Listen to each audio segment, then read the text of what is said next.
Hello everyone, welcome to மாணவன்.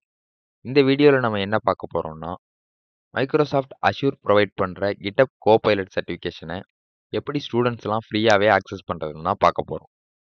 இதுக்கு first உங்கள் ப்ரௌசருக்குள்ளே போயிட்டு GitHub Copilot சர்டிஃபிகேஷன் சர்ச் பண்ணிக்கோங்க. அதில் ஃபஸ்ட்டு வர லிங்கை கிளிக் பண்ணுங்கள். இந்த சர்டிஃபிகேஷனை தான் இப்போ ஸ்டூடெண்ட்ஸுக்கு ஃப்ரீயாகவே GitHub ப்ரொவைட் பண்ணுறாங்க. இதோட ஒரிஜினல் ப்ரைஸ் எவ்வளோன்னு பார்த்தீங்கன்னா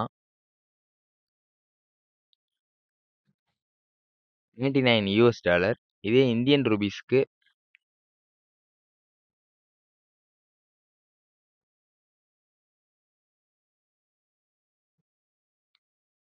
அரௌண்ட் 4000 வருது இந்த எக்ஸாமோட காஸ்ட். பட் ஸ்டூடெண்ட்ஸுக்கு இப்போ இதை ஃப்ரீயாகவே கொடுக்குறாங்க. இதுக்கு ஸ்டூடெண்ட்ஸ் கிட்ட ஒரு GitHub அக்கௌண்ட்டும் ஒரு மைக்ரோசாஃப்ட் அக்கௌண்ட்டும் இருந்தால் போதும். இதை உங்களால் ஃப்ரீயாகவே இந்த எக்ஸாமை ஆக்சஸ் பண்ணிக்க முடியும். ஸ்டூடெண்ட்ஸோட ப்ரொஃபைலை ஸ்ட்ராங் பண்ணுறதுக்கு இந்த சர்டிஃபிகேஷன் ரொம்பவே யூஸ்ஃபுல்லாக இருக்கும். ஸோ வாங்க இந்த சர்டிஃபிகேஷனை எப்படி ஃப்ரீயாக ஆக்சஸ் பண்ணுறதுன்னு பார்க்கலாம். இதுக்கு ஃபஸ்ட்டு உங்கள் ப்ரௌசருக்குள்ளே போயிட்டு GitHub ஸ்டூடெண்ட் டெவலப்பர் பேக்னு சர்ச் பண்ணிக்கோங்க. அதில் ஃபஸ்ட்டு வர லிங்கை கிளிக் பண்ணி உள்ளே போய்க்கோங்க. அதில் ஸ்க்ரோல் பண்ணி கீழே போனீங்கன்னா ஆல் ஆஃபர்ஸ் அப்படின்னு ஒரு ஆப்ஷன் உங்களுக்கு ஷோ ஆகும். அதில் உள்ள லிங்கை கிளிக் பண்ணுங்க. அந்த லிங்க்ல கீழே வந்தீங்கன்னா GitHub எஜுகேஷன் ப்ரோக்ராம் ஆர் பெனிஃபிட்ஸ்ன்னு இருக்கும். அதை கிளிக் பண்ணுங்க.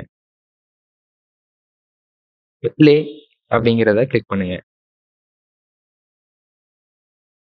உங்களுக்கு இந்த மாதிரி GitHubஓட ஒரு பேஜ் ஷோ ஆகும். அதில் ஜாயின் GitHub எஜுகேஷன் அந்த பட்டனை கிளிக் பண்ணுங்க. ஸ்டார்ட் அன் அப்ளிகேஷன் அதை கிளிக் பண்ணுங்க. நெக்ஸ்ட் உங்களோட டீட்டெயில்ஸ் இந்த இடத்துல கேட்கும். அதெல்லாம் ஃபில் பண்ணிட்டு கண்டினியூ கொடுங்க. நெக்ஸ்ட் இது எல்லாத்தையுமே நீங்கள் கண்டினியூ கொடுத்து நீங்கள் சப்மிட் கொடுத்ததுக்கப்புறம் உங்களுக்கு இந்த இடத்துல ஒரு கூப்பன் கோடு ஒன்று ஜென்ரேட் ஆகிரும். அந்த கூப்பன் கோடை எங்கே போடணும்னா எகைன் நீங்கள் உங்களோட ப்ரௌசருக்குள்ளே போயிட்டு GitHub Copilot சர்டிஃபிகேஷன் எக்ஸாம் அப்படின்னு சர்ச் பண்ணுங்க. அதில் ஃபஸ்ட்டு வர லிங்கை கிளிக் பண்ணி அதில் ஸ்க்ரோல் பண்ணி கீழே போனீங்கன்னா உங்களுக்கு ஷெட்யூல் எக்ஸாம் அப்படின்னு ஒரு பட்டன் காட்டும். இந்த பட்டனை கிளிக் பண்ணுங்க. இதில் உங்களோட பேசிக் டீட்டெயில்ஸ் சிலது கேட்கும். அதை எல்லாத்தையும் ஃபில் பண்ணிவிட்டு சப்மிட் கொடுங்க. நீங்கள் சப்மிட் கொடுத்ததுக்கப்புறம் இந்த மாதிரி ஒரு பேஜ் உங்களுக்கு ஷோ ஆகும். அதில் ஃபஸ்ட் இருக்க ஆப்ஷன் என்னென்னா நீங்கள் சென்டரில் போயிட்டு டைரெக்டாக எக்ஸாம் எழுத போகிறீங்கன்னா அந்த ஆப்ஷனை கிளிக் பண்ணலாம். ஆர் நீங்கள் ஆன்லைனில் அப்ளை பண்ணி ஆன்லைன்லேயே நீங்கள் எக்ஸாம் எழுத போகிறீங்கன்னா செகண்டாக உள்ள ஆப்ஷனை கிளிக் பண்ணுங்கள். நான் செகண்டாக உள்ள ஆப்ஷனை கிளிக் பண்ணிட்டு கீழே எல்லாத்தையும் படித்து பார்த்துக்கோங்க. படித்து பார்த்துட்டு நெக்ஸ்ட் கொடுங்க. இதில் எந்த லாங்குவேஜில் உங்களுக்கு எக்ஸாம் வேணும் அப்படின்னு கேட்டிருக்காங்க. நீங்கள் இங்கிலீஷ் செலக்ட் பண்ணிக்கோங்க. நெக்ஸ்ட் கொடுங்க. நெக்ஸ்ட் சம் கொஸ்டின்ஸ் இங்கே கேட்டிருக்காங்க. அது எல்லாத்துக்கும் எஸ் கொடுத்துக்கோங்க. நெக்ஸ்ட் கொடுங்க. இங்கே நிறையா எக்ஸாம் பாலிசிலாம் இருக்கும். அது எல்லாத்தையுமே படித்து பார்த்துட்டு செக் பாக்ஸ் எல்லாத்தையுமே டிக் செலக்ட் பண்ணிக்கோங்க.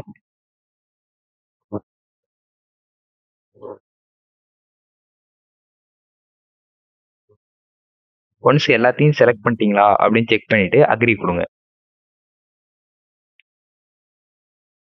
நெக்ஸ்ட்டு எந்த லாங்குவேஜ் உங்களுக்கு பேசுகிறதுக்கு ரொம்ப ஈஸியாக இருக்குமோ அந்த லாங்குவேஜை செலக்ட் பண்ணிக்கோங்க.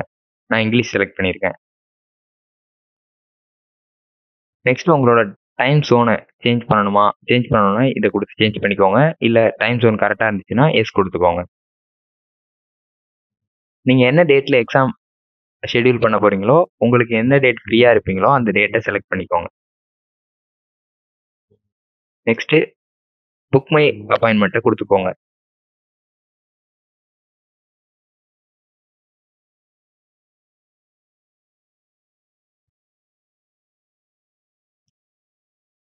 இப்போது இந்த இடத்துல கீழே வந்தீங்கன்னா ப்ரொசீட் டு செக் அவுட்னு இருக்கா, இந்த பட்டனை கிளிக் பண்ணுங்க. ஆட் வவுச்சர் ஆர் ப்ரோமோ கோடுன்னு இருக்க இடத்த கிளிக் பண்ணிங்கன்னா உங்களுக்கு ப்ரோமோ கோட் போடுறதுக்கான ஒரு பிளேஸ் வரும். இந்த இடத்துல தான் நமக்கு ஆல்ரெடி இங்கே ஷோ ஆகிற ப்ரோமோ கோடை கொண்டு வந்து போடணும். இந்த இடத்துல நீங்கள் ப்ரோமோ கோடை போட்டதுக்கப்புறம் உங்களுக்கு இந்த இடத்துல 0 ரூபீஸாக மாறிடும். அதுக்கப்புறம் நீங்கள் உங்களோட ஷெட்யூல் பண்ண எக்ஸாமை அட்டன் பண்ணி அதுல பாஸ் ஆயி GitHub Copilot சர்டிஃபிகேஷன கெட் பண்ணிக்கலாம். Thank you.